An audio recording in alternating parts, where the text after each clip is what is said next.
Are you ready to become a change maker?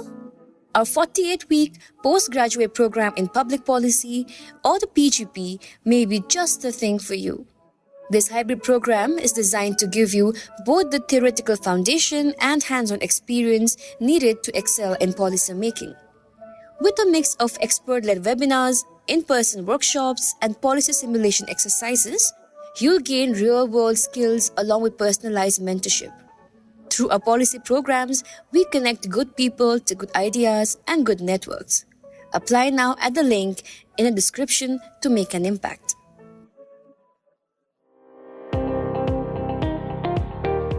Welcome to All Things Policy, a daily podcast by the Takshashila Institution. We are a bunch of policy nerds based in Bengaluru, and we like bringing fresh perspectives to Indian affairs and Indian perspectives to global affairs. So grab a cup of coffee, sit back, and join us for today's chat. Hi, everyone, and welcome to today's episode of All Things Policy, the daily podcast from Takshashila that takes a deep dive into public policy, current affairs, and geopolitical developments. My name is Maya, and I'm an assistant program manager for Takshashila's postgraduate program in public policy, a comprehensive 48-week hybrid program tailored for those aiming to explore both the theoretical and practical aspects of public policy. I'm joined here today by Swathi. Swathi, it's a pleasure to have you on the podcast today. Please go ahead and give a little introduction about yourself. Hi, I'm Swathi. I'm a research analyst with the Geospatial program at the Takshashila Institution. So we work around with satellite images and geospatial technology to understand real-world problems. And thank you for having me here. Great. So today we're diving into a key geopolitical event.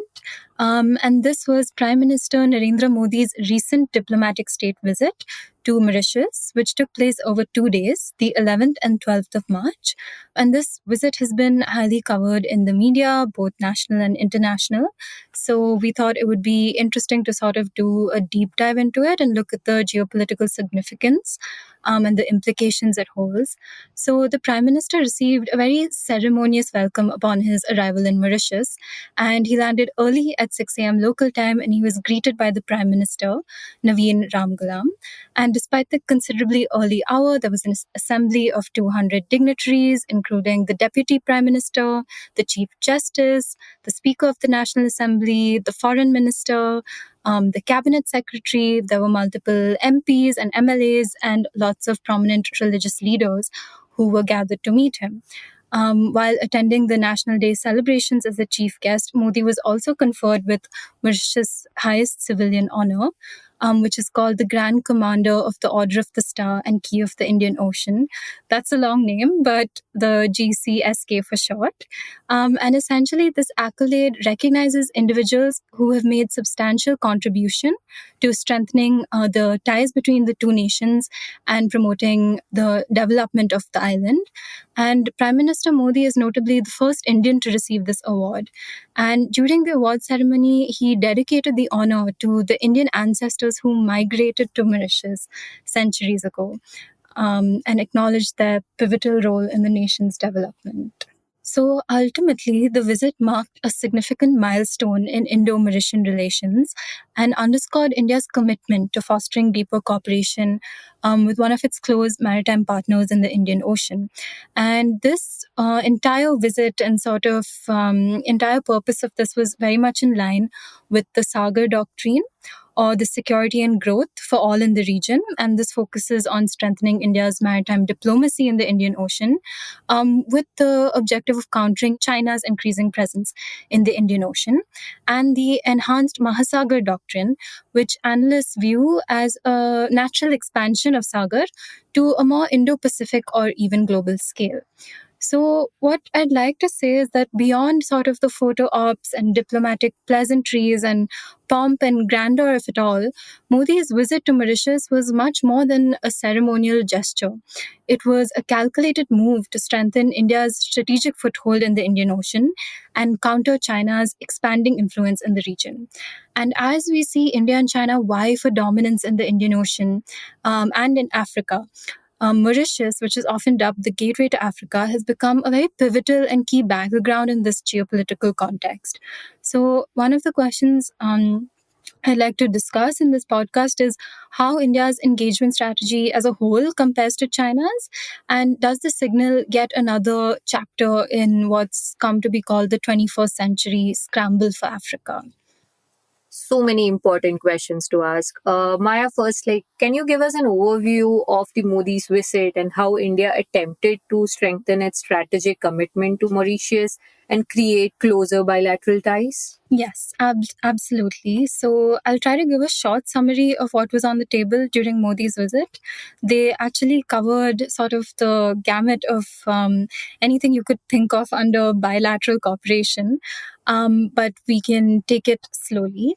So firstly, during the Prime Minister's visit to Mauritius, India and Mauritius signed 8 memorandums of understanding across various sectors, strengthening their economic, infrastructural, and defense ties. So, one of the major things that stood out to me was the decision to promote trade in local currencies. This aimed to reduce reliance on third party currencies, like, of course, the US dollar, and facilitate smoother economic transactions.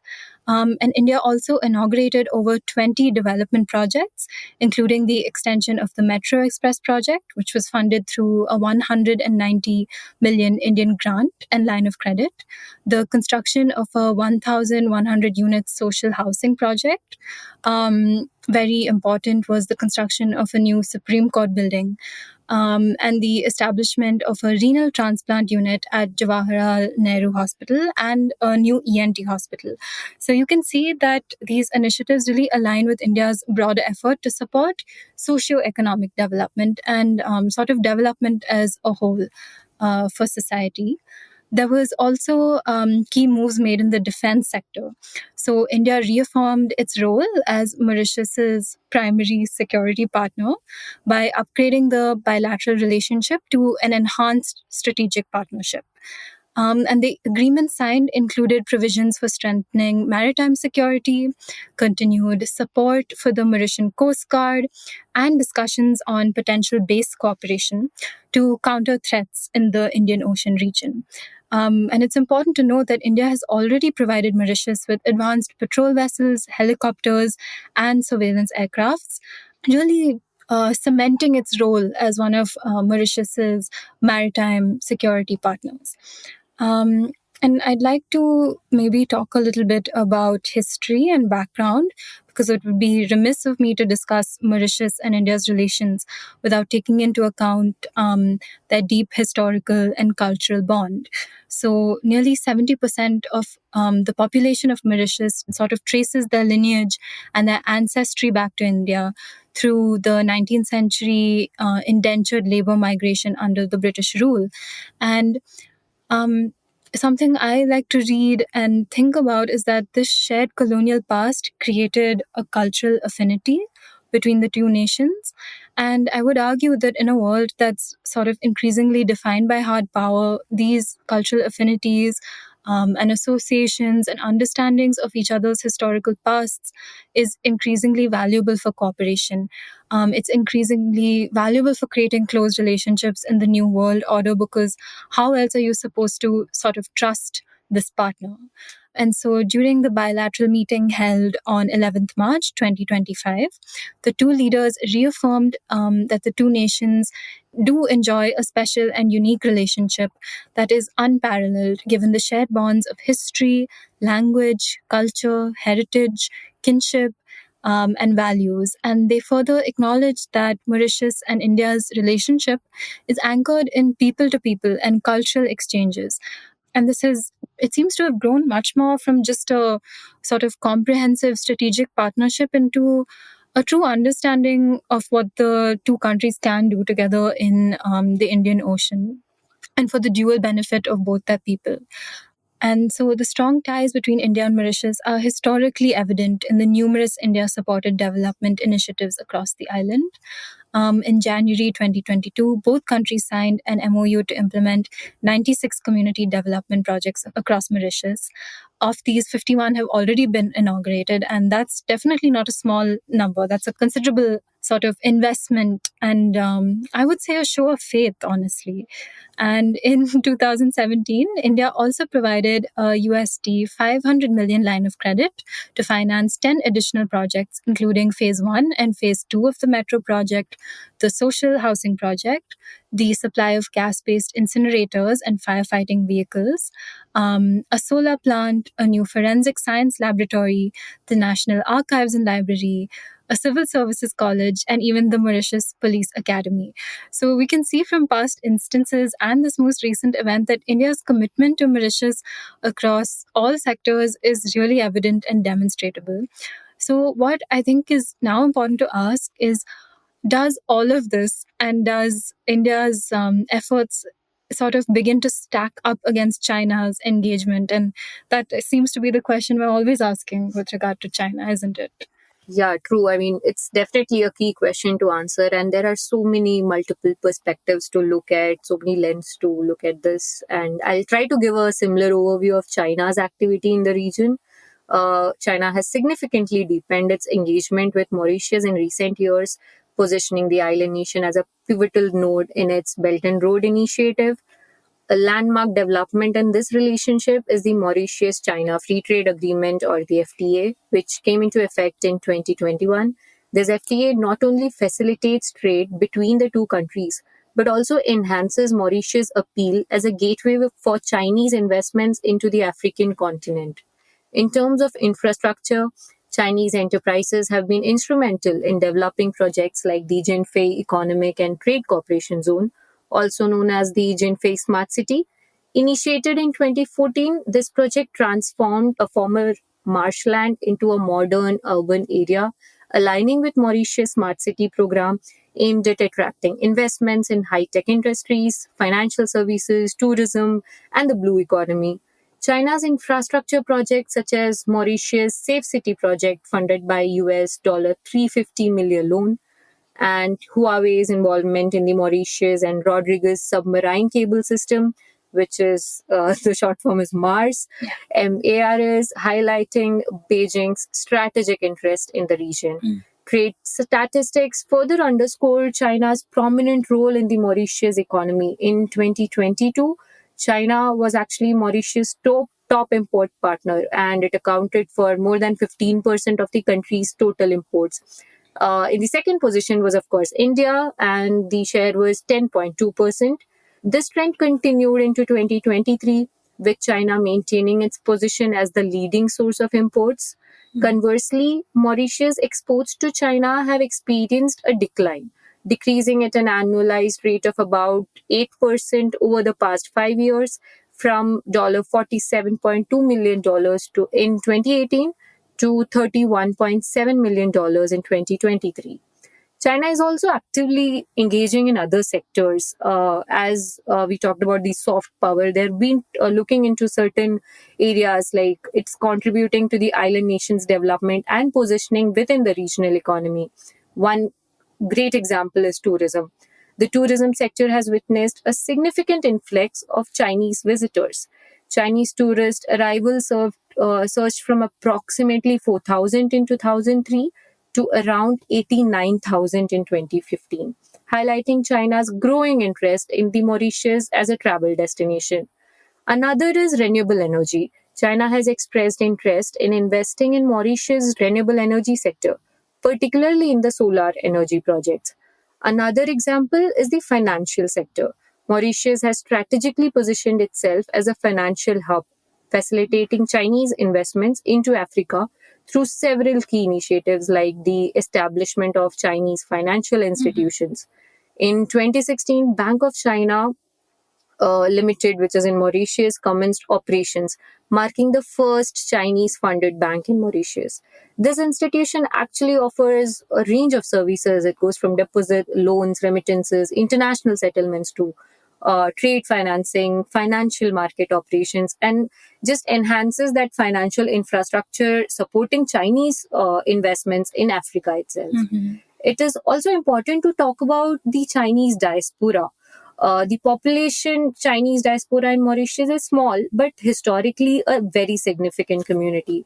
While they make up only about 3% of the population, Their influence in trade, business, and culture is notable. Most Mauritian Chinese are of Hakka and Cantonese descent, with ancestors who migrated during the 19th and early 20th centuries. Primarily, they were traders or they were shopkeepers rather than laborers, as was discussed about the Indian diaspora. Right. Despite their relatively small numbers, the Chinese community has integrated well into the society in Mauritius and maintaining aspects of their cultural identity while also contributing to the island's economic and commercial sectors. Many are engaged in these retail businesses, import export trades, and of course, now the finance and real estate. Politically, they are not as dominant as other ethnic groups, but they remain an important part. And China has also cultivated strong ties with this diaspora. It is using it as a soft power tool to strengthen economic and diplomatic relations. While they remain an important part of this multicultural identity of Mauritius itself. And collectively, we can see that these elements highlight China's substantial economic influence in Mauritius, particularly through strategic investments and robust import relations.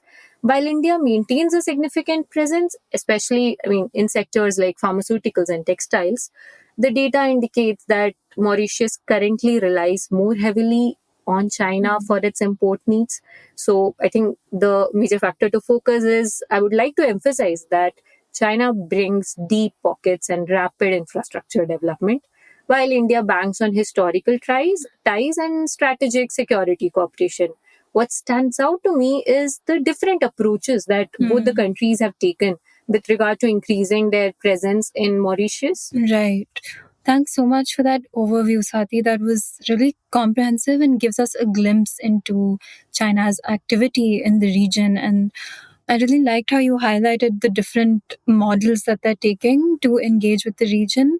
And it seems that China is, as we see in other areas, is a little bit more aggressive than India is taking. And it's going to be an interesting trend to see how this sort of pans out and which approach is actually going to ultimately lead to stronger ties. So now that we have set the context for both India and China's diplomacy, development efforts, and investment in Mauritius, I think my thoughts naturally go towards perhaps looking at the bigger picture. So ultimately, what are the larger implications or ripple effects of what we have discussed, and what does this mean in the sort of broader international arena of geopolitics? So from my lens, it seems to me that Mauritius can be viewed as a microcosm of what researchers, analysts, writers, and policy thinkers have now been calling the new scramble for Africa, which is a phrase that's been commonly used in both the media and academia, something I come across a lot when I'm doing research. And so what this means is that India and China's competition in Mauritius points towards a larger trend and competition between India and China to secure the dominant relationship with not just Mauritius, but with Africa as a whole. What is being termed the dragon and elephant scramble for Africa. So ultimately, one can say that Mauritius stands at the crossroads of a new geopolitical struggle between India and China, encapsulating the broader contest for influence in Africa. I'll take a little bit of time to talk about sort of the unique geographic advantage of Mauritius and why it's so significant for both India and China, who are seeking to sort of expand their footprint in Africa. So, Mauritius has established an extensive network of double taxation avoidance agreements, encompassing 45 signed treaties, with an additional 33 in various stages of negotiation or ratification. And this network includes several African nations. And what this means is that it offers tax efficiency and predictability for investors. So, such agreements are instrumental for both Indian and Chinese businesses and industries aiming to optimize their tax liabilities when engaging in these sort of cross border investments. And sort of in the same line, Mauritius also boasts a very stable political climate and a strong regulatory framework that's aligned with international standards, really making it easy to do business and ensuring investor protection.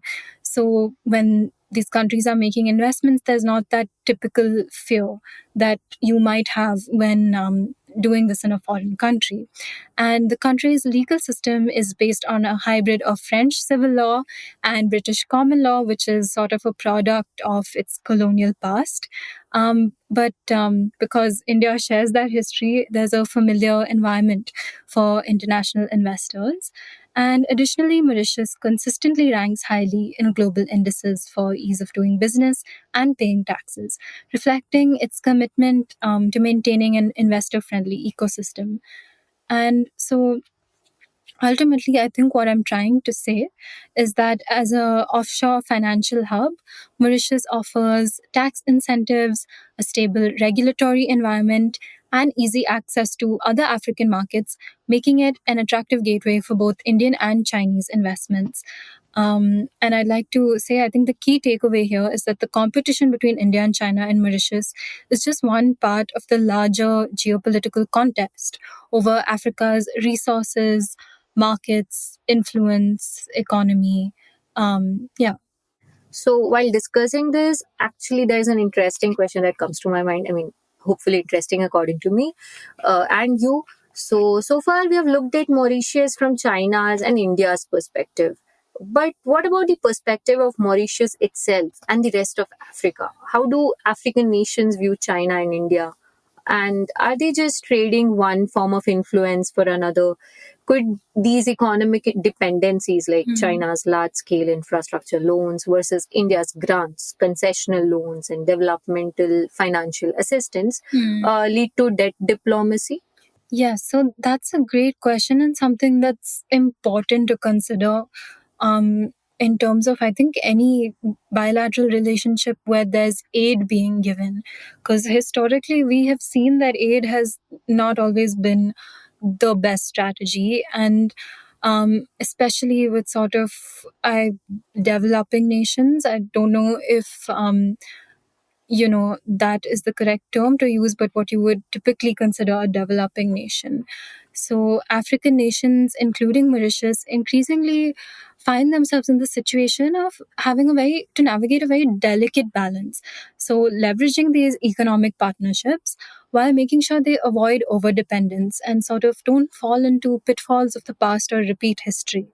And this raises critical questions about whether the competition between India and China is fostering genuine, sustainable, long-term development that can sort of be implemented at the grassroots level, or if it's replicating patterns of economic dependency reminiscent of colonial times that happens at a much more, I would say, higher or superficial level and doesn't have a trickle-down effect at all. In the case of Mauritius, the country has actually implemented several strategies to maintain its sovereignty and to avoid potential debt trap scenarios among increasing investments from both China and India. And I will quickly just take you through 4 of their strategies and what they've done. So the first, and I think the most important, is the diversification of investment sources. So Mauritius has sort of taken a very straightforward approach to this. Instead of creating reliance on any single country, it's sort of aimed to reduce this and is engaging with multiple international partners, thereby mitigating the risk of undue influence. And this approach includes attracting investments from various nations and international organizations, creating a more balanced economic environment and making sure there's no overt imbalance of power. Secondly, would be strengthening its regulatory frameworks. So Mauritius has enhanced its regulatory and institutional frameworks to ensure that foreign investments align with national interests and sustainable development goals. And this includes a very rigorous assessment of project viability, programs, assessing these programs, looking at the financial implications before committing to any large-scale infrastructure projects, no matter how much aid and funding they are being promised. And I think that's a really good way at looking at development rather than do we have the money to do this, is sort of do we need to do this? And then third is prioritizing sustainable financing. So the country emphasizes securing financing terms that are transparent and manageable, avoiding excessive debt burdens. And I think Mauritius has been very proactive in this. So it sort of preempts and front ends the problem. So by prioritizing grants, concessional loans, and public private partnerships, Mauritius aims to finance development projects without compromising its financial stability. And here we might see sort of a lean towards India because China's loans have tended to be on the more aggressive side. Um, and India has shown a lot more goodwill and flexibility in terms of its concessional loans to Mauritius. And then, fourthly, is regional cooperation and knowledge sharing. So, Mauritius actively participates in regional forums to share its own experiences and strategies related to foreign investments. And this sort of open and collaborative approach allows African nations to learn from each other and develop best practices in managing foreign investments while safeguarding their own sovereignty. So all of this to say, and sort of these four things were to say, is that by implementing these measures, Mauritius strives to maintain agency over its development trajectory, ensuring that foreign investments serve the nation's long-term interests without leading to over-dependency. And running with the theme of Mauritius is a microcosm. I think this trend is sort of being replicated across Africa, and maybe it wasn't even so far as, let's say, 5 years ago. But in the past 5 years, across Africa, nations are increasingly adopting a diversified investment strategy to reduce dependence on any single foreign power. And this signals a sort of broader strategic shift amidst growing global competition, globalization, as the world, maybe you could say, sort of shrinks and becomes smaller and closer to each other.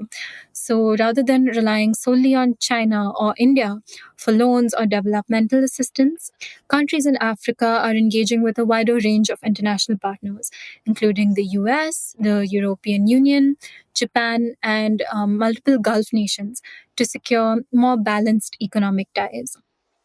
So many African governments are prioritizing sustainable financing by negotiating better loan terms for themselves, emphasizing public private partnerships within the countries themselves, and leveraging regional financial institutions like the African Development Bank.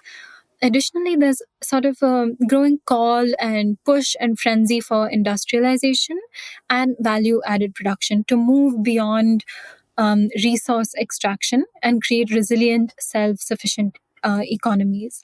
And initiatives like the African Continental Free Trade Area are strengthening intra African trade, reducing external dependency, and generally making things more cohesive across the continent, increasing economic integration.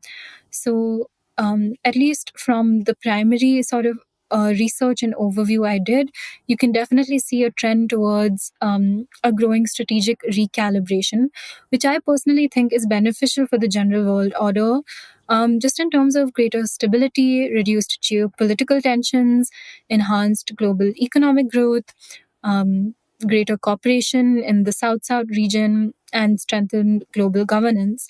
And this sort of steers us away from falling into the trap or the perils of neo-colonialism. Yeah. So, Swati, what do you think is next for India and Mauritius? I think the key question I'm asking is, will India's sort of soft power and historic ties that it's been banking on be enough to counterbalance China's approach? Can Mauritius itself sort of play this balancing seesaw game between both powers' interests, or will it have to pick a side eventually? And what does any of this mean for India's broader Africa strategy?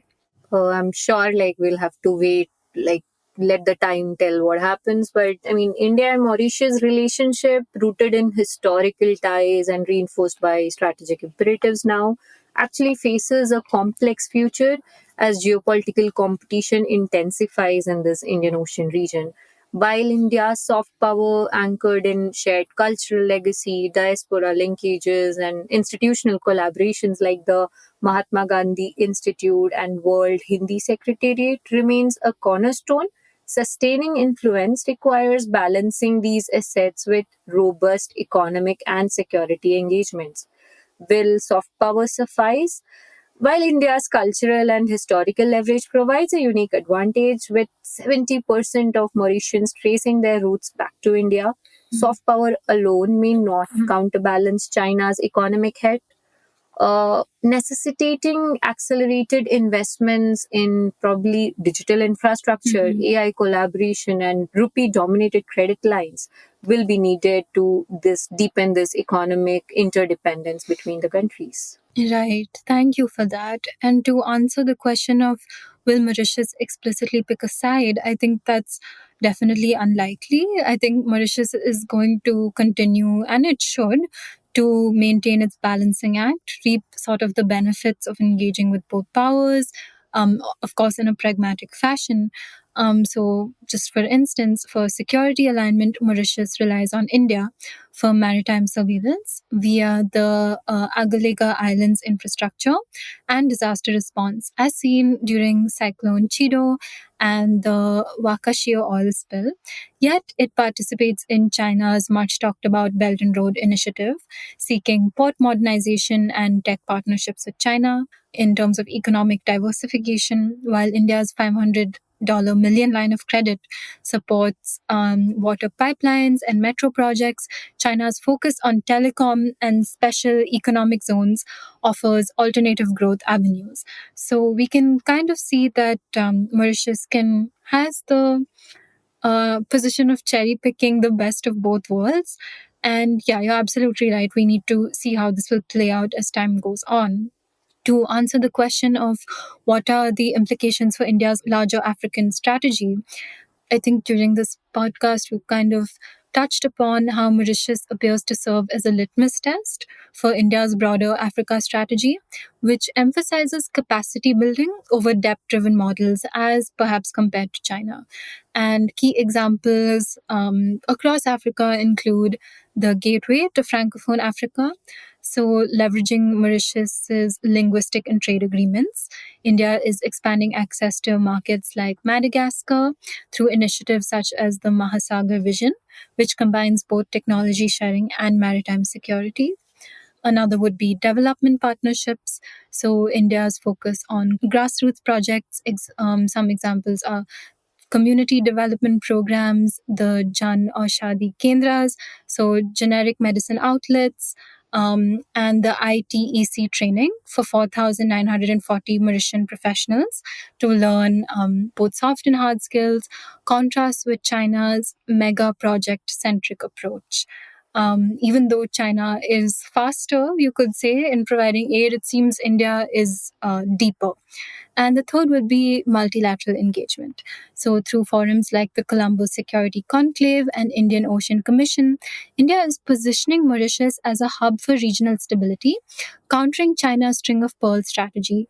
And in international relations theory, the string of pearls strategy is a geopolitical hypothesis that suggests China is establishing a network of naval bases and commercial facilities along key maritime routes in the Indian Ocean, from the South China Sea all the way to the Horn of Africa, potentially encircling India and raising security concerns. Right. And I think some crucial or critical domains that for India is moving forward could be looking at one, strategic infrastructure, accelerating the projects like the Agalega surveillance facilities and the new parliament building to solidify India's role as a security guarantor, economic innovation, expand rupee-based trade mechanisms and AI partnerships to reduce dependency on dollar-dominated system and also counter the BRI's appeal.